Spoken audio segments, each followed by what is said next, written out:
This Torah class is brought to you by TorahAnytime.com.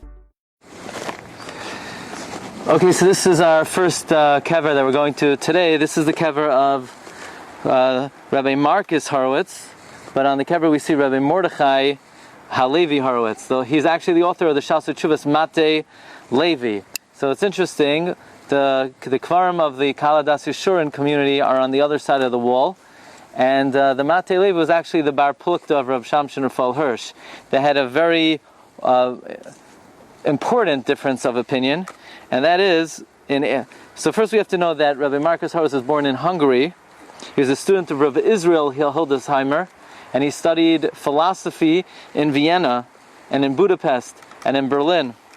So in 1871 he becomes the Rav in Lauenburg, in 1874 in Grenzen, and in 1878 he becomes the Rav right here in Frankfurt am Main, or Frankfurt on the Main. At that point he was appointed to chair a committee to placate the followers of Rav Shamshon Raphael Hirsch.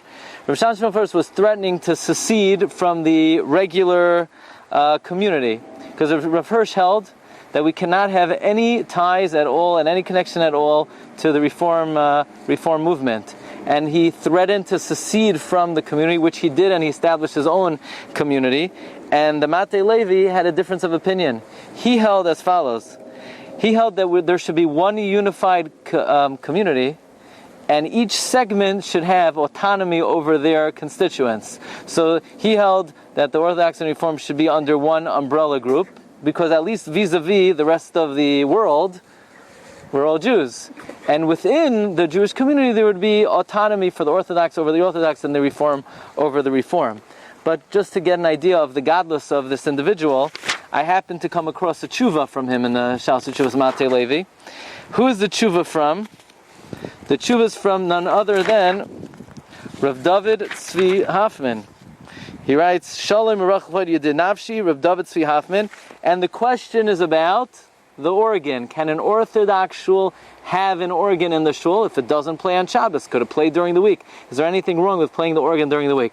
And he had a difference of opinion with some of the other Gedolim of the time, but he writes, but Ladaiti, once the Gedolim paskined, he did not want to enter into the fold of that particular issue.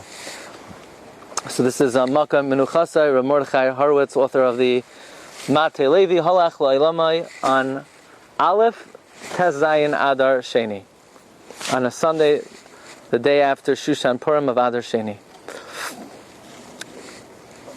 So, You've just experienced another Torah class brought to you by TorahAnytime.com.